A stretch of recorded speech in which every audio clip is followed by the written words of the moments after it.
Primeiros socorros são as primeiras providências tomadas no local do acidente. É o atendimento inicial e temporário até a chegada de socorro profissional. São ações de emergência com medidas preventivas objetivando evitar um problema maior, amenizar o sofrimento e até mesmo salvar uma vida, antes da chegada de ajuda qualificada. Ao chegar ao local do acidente, o socorrista deve ficar atento à sua própria segurança. Para isto, estacione preferencialmente após o acidente, no acostamento ou em outro local seguro. Só deixe descer do veículo quem tem condições de ajudar. Sinalize o local com lanternas, cones refletivos ou galhos de vegetação. Coloque o triângulo de segurança entre 50 a 100 passos de distância da área do acidente.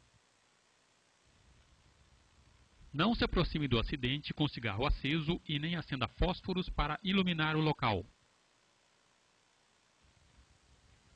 Ao usar o telefone, informar o local do acidente, a gravidade do caso, número de veículos envolvidos e, se possível, o estado aparente das vítimas.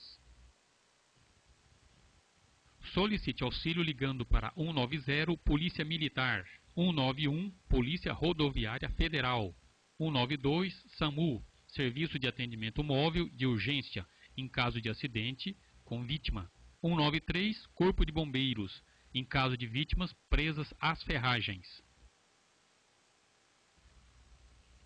Ao socorrer, devemos obedecer uma sequência padronizada de procedimentos. Na avaliação primária, verificamos primeiro a respiração, temperatura e o estado de consciência da vítima. Uma pessoa cuja respiração parou morrerá, caso a mesma não seja restabelecida entre 3 a 5 minutos. Com cuidado, incline a cabeça da pessoa para trás ao máximo, para soltar a língua do fundo da garganta. Se não há respiração após a abertura das vias aéreas, é preciso ventilar os pulmões. Nesse caso, utilize o método boca a boca. Deite a vítima de costas e incline ao máximo a cabeça para trás. Em seguida, tampe-lhe as narinas, usando os dedos indicador e o polegar.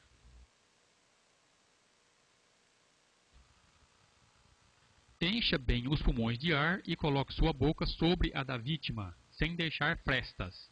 Sopre com força até perceber que os pulmões da pessoa se expandem e o tórax se eleva. Retire a boca e deixe-a expirar, enquanto você inspira novamente.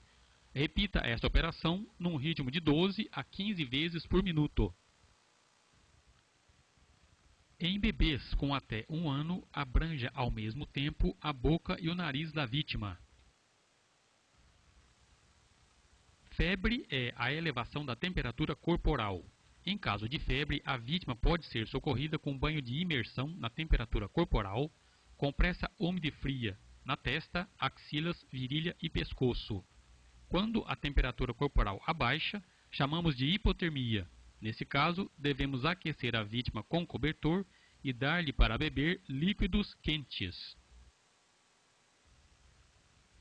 Pulso é a dilatação das artérias pela contração do coração.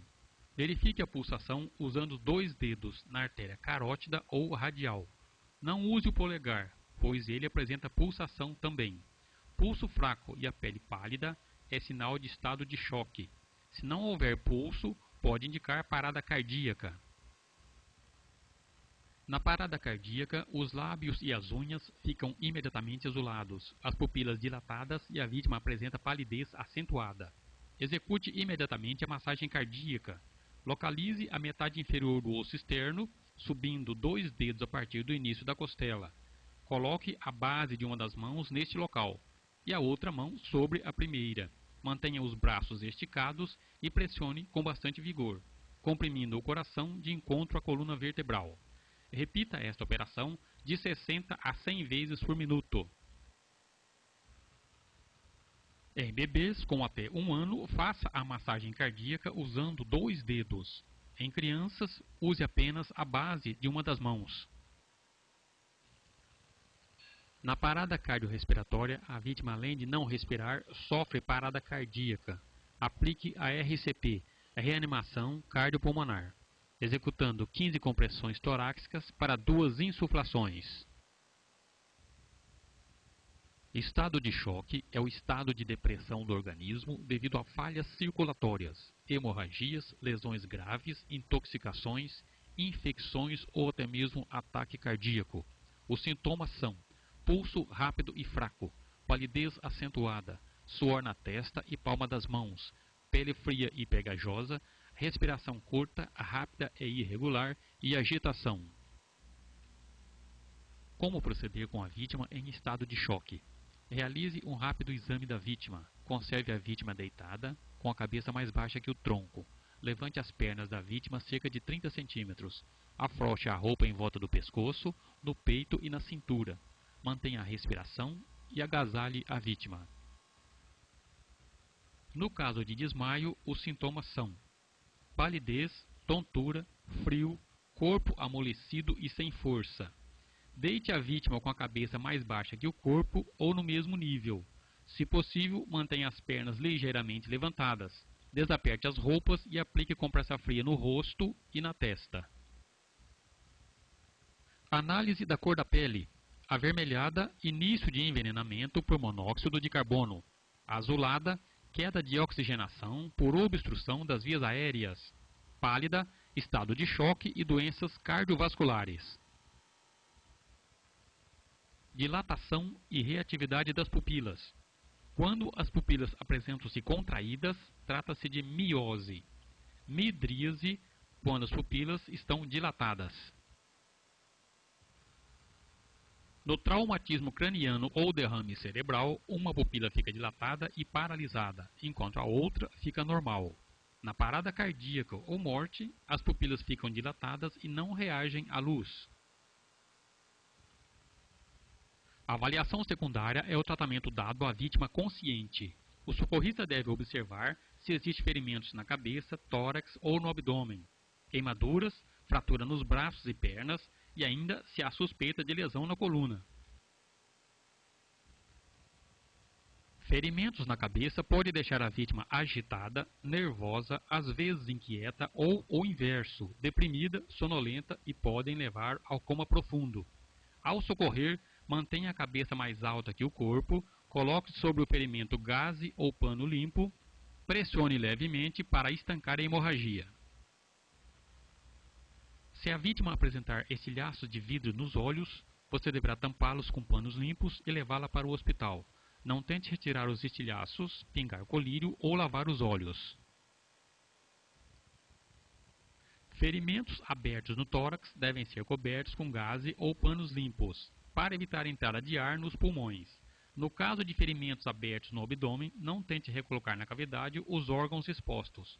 Mantenha-os no lugar, cobrindo-os com uma compressa úmida. Hemorragia é o rompimento de vasos sanguíneos. As principais artérias do corpo humano são 1. Temporal, 2. Carótida, 3. Radial, 4. Femoral, 5. Tibiais. Na hemorragia arterial, o sangue sai vermelho vivo e em jatos. Na hemorragia venosa, o sangramento é contínuo e vermelho escuro. Na capilar, o sangramento é fino e contínuo. O estojo de primeiros socorros não é mais obrigatório, mas o condutor consciente deverá portar em seu veículo equipamentos que o auxiliem e proteja quando da prestação de socorro. Na hemorragia interna, os sintomas são inchaço, pele escura e áspera, lábios pálidos, suor excessivo, agitação e pulso fraco. Coloque compressa fria no local, controle o estado de choque e providencie transporte imediato. Nunca dê líquidos para uma vítima com suspeita de hemorragia interna. Hemorragia externa. Para conter a hemorragia, faça a compressão digital no local do sangramento, utilizando gaze ou panos limpos. Nunca faça garrote ou torniquete. Na hemorragia nos pulmões, o sangue é vermelho vivo saindo pela boca após acesso de tosse. Deixe a vítima em posição de repouso, com a cabeça voltada para o lado de onde provém o sangramento. Nesse caso, é indispensável o tratamento médico. Se a hemorragia for no estômago, o sangue sai escuro após o vômito. Coloque na região atingida gelo ou compressa fria. Providencie o transporte imediatamente. Amputação de membros. Procedimentos. Controle o sangramento, recupere a parte amputada e envolva em gaze ou pano limpo secos. E coloque em saco plástico. Leve a parte amputada com a vítima para o hospital. O que não fazer? Nunca lave a parte amputada, não deixe a parte amputada em contato com o gelo, não envolva em gaze ou panos úmidos. As queimaduras são classificadas pela profundidade. Primeiro grau, superficial, atinge as camadas superiores da pele, caracteriza-se pela vermelhidão, inchaço moderado e dor. Segundo grau, parcial, atinge todas as camadas da pele. O local se apresenta com aspecto úmido, com formação de bolhas, inchaço e dor intensa. Terceiro grau, total, são queimaduras graves e atinge todas as camadas da pele. Tecidos, gorduras e músculos. Podem chegar até os ossos. Tire as roupas da vítima, elas normalmente retêm o calor. Remova da parte atingida tudo que possa apertar a vítima, como anéis, sapatos e relógios. A pele queimada logo incha, ficando difícil depois retirar qualquer objeto. Se a queimadura for por produtos químicos, lave a parte atingida com água corrente. Se o acidente envolver fios elétricos caídos, orientar os passageiros a aguardar dentro do veículo até a chegada do resgate. Nos casos de fraturas expostas ou fechadas, os primeiros socorros consistem em imobilizar a parte fraturada, utilizando talas rígidas, jornais ou revistas. Faça a bandagem começando da extremidade para o centro, ou seja, da mão para o braço, e nos membros inferiores começar pelo pé. Nunca tente colocar o membro fraturado no lugar. Fratura fechada. Deixe a parte afetada na posição normal, coloque talas para sustentar a parte atingida. No caso de fratura exposta, não tente recolocar o osso no lugar. Cubra o ferimento com panos limpos e faça talas para sustentar a parte atingida. Acidente com motociclista usando o capacete. Não podemos retirar o capacete de um motociclista. A retirada pode movimentar a cabeça e agravar lesões existentes no pescoço ou mesmo no crânio. O que mais ocorre nos acidentes são entorses e contusões. No caso de entorses, colocar gelo no local. Contusão é quando o músculo é comprimido contra o osso, ficando a parte atingida vermelha ou arroxeada. Deixe em repouso a parte contundida, aplicando compressa quente. A luxação ocorre nas articulações quando os ossos saem do lugar, com muita dor, inchaço e dificuldade nos movimentos. Os procedimentos são iguais ao dos entorses, ou seja, coloque a parte afetada em posição natural, sem forçar ou provocar dor. Aplique compressas frias ou gelo e envolva a articulação em uma atadura de crepom. Não coloque água quente e não force. Quando uma pessoa encontra dificuldades para realizar movimentos, constata-se uma paralisia. Neste caso, teste a mobilidade, pedindo para a vítima movimentar um dos membros. Teste também a sensibilidade, tocando ou beliscando a parte a ser examinada. A incapacidade de mover pernas e braços logo após um acidente pode indicar lesão na coluna em nível lombar ou cervical. Neste caso, muito cuidado ao prestar socorro. Só toque ou transporte a vítima se ela estiver correndo risco de morte, como em caso de hemorragia interna, perigo de explosão, incêndios e etc. O trabalho de remoção só deve ser realizado por pessoal especializado e com equipamentos apropriados. Quando, numa emergência, este transporte tiver que ser realizado por você, lembre-se que uma manipulação mal feita pode causar sérios problemas à vítima, principalmente se houver fraturas na coluna, bacia, no tórax ou no crânio. Em alguns casos, pode ser necessário mover as vítimas, como por exemplo, quando o local for perigoso, quando houver perigo de fogo ou explosão, quando houver acidentes com veículos transportando produtos perigosos, cinto de segurança dificultando a respiração, suspeita de infarte, entre outros. Se necessário transportar uma vítima, você deve examinar a cabeça e o pescoço, se existe corpos estranhos na boca e nos olhos, sangramento no nariz, ouvidos e coloração dos lábios. Coluna vertebral, se há transformações no formato.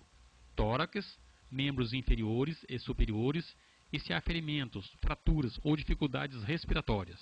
Abdômen, se há dor ou alterações na textura da pele. Improvisando uma maca. Abotoe 2 camisas ou um paletó em 2 varas resistentes, ou enrolando um cobertor dobrado em 3 em volta de tubos de ferro, ou ainda usando uma tábua larga. Na falta de outro recurso, utilize uma porta ou mesmo o banco traseiro do veículo. Nunca use material flexível. Utilize almofadas para repousar a nuca, região lombar, dobra das pernas e tornozelos. Ajudado por 3 ou mais pessoas, procedam da seguinte forma.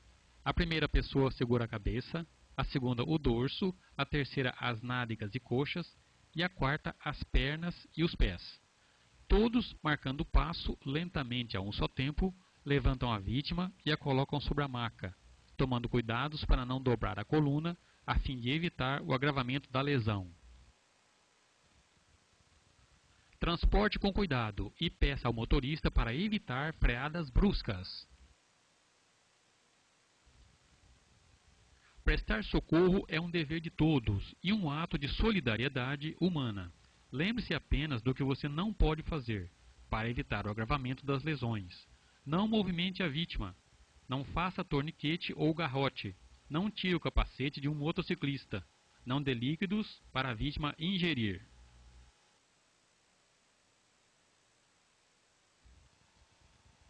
Qual a prioridade ao socorrer uma vítima de acidente? A. Verificar fraturas. B. Verificar o estado de choque. C. Sinalizar o local e chamar o resgate. D. Transportar a vítima.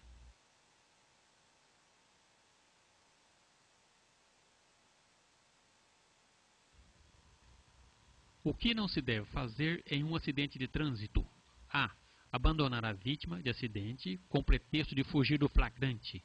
B. Omitir socorro. C. Remover a vítima das ferragens sem estar preparado. D. Todas as afirmativas acima.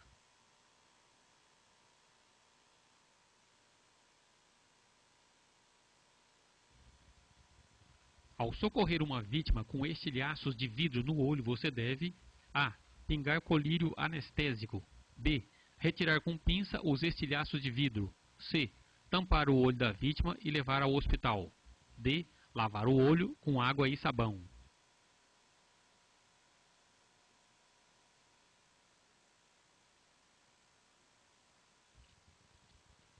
O procedimento correto com o acidentado que sofreu queimaduras é: A. Esfrie a área com água corrente. B. Passar pasta de dente na ferida. C. Cobrir a ferida com gaze. D. Dar leite para a pessoa tomar.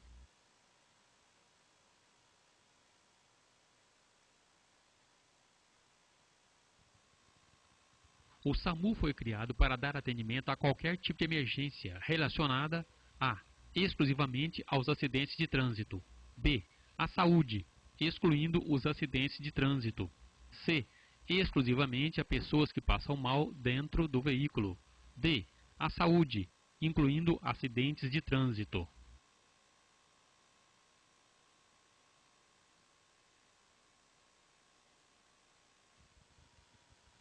É falso afirmar: ao perceber um acidente, o socorrista deve: A. Preocupar-se primeiro com a sua segurança. B. Só deixar descer do veículo quem tem condições de ajudar. C. Sinalizar o local com triângulo. D. À noite, iluminar o local acendendo fósforos.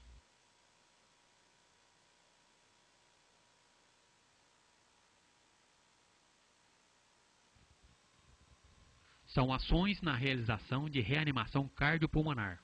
A. Observar corpo estranho na boca. B. Manter o ritmo de 15 respirações por minuto. C. Ver, ouvir e sentir a respiração e movimentação do tórax. D. Todas acima.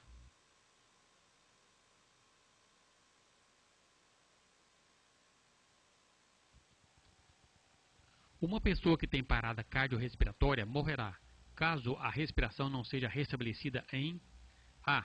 De 3 a 5 minutos. B. De 10 a 15 minutos. C. De 2 a 4 minutos. D. De 5 a 10 minutos.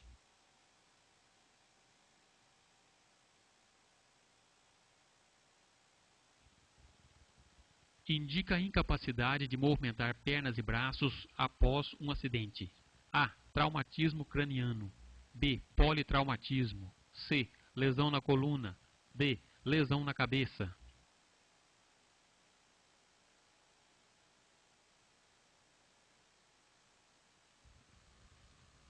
Nas contusões devemos A.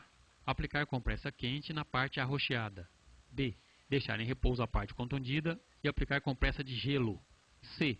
Lavar a parte atingida com água corrente. D.